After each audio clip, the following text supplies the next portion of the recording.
साल तक काम किया। हम दोनों ने पार्टी में कार्यकर्ता के रूप में वर्षों वर्षों तक साथ निभाया है। ऐसे गोपाल शेट्टी जी,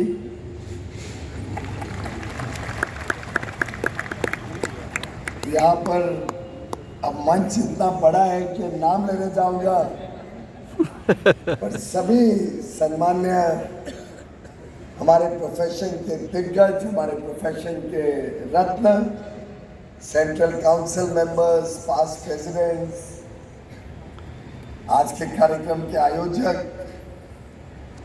और विशेषकर राजेश को, मेरे लिए भी टाइम लिमिट है तो पहले ही बता दूं।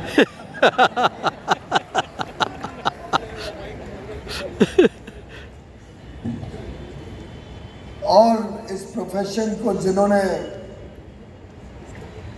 वर्षों वर्षों तक देश की सेवा के लिए सदैव समर्पित रखा, ऐसे मेरे सामने सभी मित्र, चार्टर्ड अकाउंटेंट्स, स्टूडेंट्स, प्रोफेशनल्स, सभी का मैं साधुवाद करता हूं, नमन करता हूं।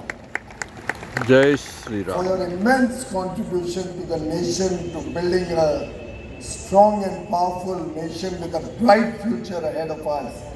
Thank you for your service to the country. Thank you for all that you've done for our motherland. क्या करूँ, हिंदी या इंग्लिश, किस में बोलना है? मिक्स अरे ज्यादा हिंदी की डिमांड है, कुछ इंग्लिश की डिमांड है। मित्रों, मैं अपनी बात को 3 भाग में आपके समक्ष रखना चाहूंगा।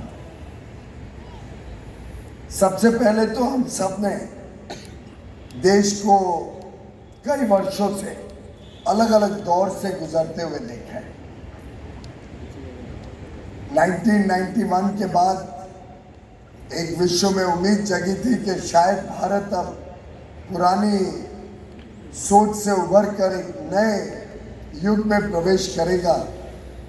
इंडस्ट्रियल लिबरलाइजेशन, इकोनॉमिक लिबरलाइजेशन की कुछ कड़ी 1991 से लगभग 94 तक देश ने देखी, लेकिन 94 आते आते, अगर चित्रे साहब या आनंद राठी जी हमारे सीनियर्स यहाँ अग्री करें, 94 आते आते वो कमज़ोर पड़ने लग गए।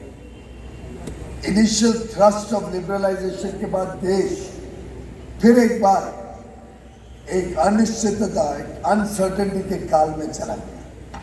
उसके बाद कई सारी सरकारें एक का बाद एक आई, 2-3 सरकारों ने कोएलिशन गवर्नमेंट्स चलाई, लेकिन एक देश लगभग स्टैंड स्टिल पे रहा। ना इकोनॉमिक ग्रोथ हुई, ना देश कुछ विश्व में अपनी छाप छोड़ पाए। और मुझे याद है 1998 में जब पूर्व प्रधानमंत्री भारत रत्न अटल बिहारी वाजपेयी जी ने कमान संभाली, तब विकास की दर, जीडीपी ग्रोथ रेट 4.4% पे आ गई थी। इन्फ्लेशन तब 8.5-9% पे थी। और विदेशी खजाना, हमारी foreign exchange reserves, if my memory serves me right, 1998 में it had come down to $29 billion, only $29 billion. We also had debt in our books, including external debt, और उस समय जहाँ तक मुझे याद है एक्सटर्नल डेट लगभग 90 या 100 बिलियन डॉलर था। आप पर, क्योंकि आप सब प्रोफेशनल्स हैं या चार्टर्ड अकाउंटेंट्स हैं, मैं थोड़ी डिटेल में जा रहा हूँ, क्योंकि मैं चाहता हूँ कि आप समझें कि ये चुनाव और ये वर्ष और आगे आने वाला कार्यकाल भारत के लिए क्यों इतना महत्वपूर्ण है। प्रधानमंत्री उस समय के श्री अटल बिहारी वाजपेयी जी, और जिनकी प्रेरणा से मैंने राजनीति में प्रवेश किया वर्ष 40 साल पहले, उन्होंने 98 से 2004 6 साल इस देश में बहुत सारे काम किए, देश की आर्थिक व्यवस्थाओं को सुधारने का, देश को फिर एक बार ग्रोथ ट्रेजेक्ट्री में लेके जाने का। और अगर मुझे मोटा मोटा याद है तो उस समय के 6 साल के कार्यकाल के बाद और उस कार्यकाल में इंफ्रास्ट्रक्चर पे विशेष फोकस किया गया था। आपको याद होगा गोल्डन क्वाड्रिलैटरल उसी समय की देन है। उस एक आधुनिक सोच देश के समक्ष रखी गई, modern infrastructure net economic growth, ये शुरुआत वाजपेयी जी के समय की गई। और 2003-04 के अगर हम आंकड़े देखें तो उस समय भारत के ग्रोथ रेट 8.4% थी। Real growth rate, I am not talking of nominal growth, I am not even looking at the US dollar nominal GDP figures.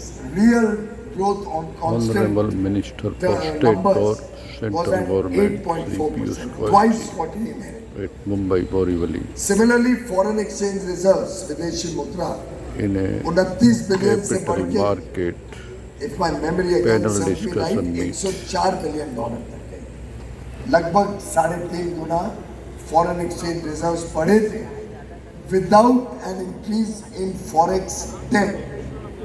यानी कहाँ $29 बिलियन रिजर्व और 90 बिलियन या $100 बिलियन की डेट 98 में, और 2004 में $104 बिलियन का रिजर्व और debt was less than the reserves that we had, शायद 100 बिलियन के करीब, $101 बिलियन डेट। यानी आप कल्पना करिए कितनी मजबूत अर्थव्यवस्था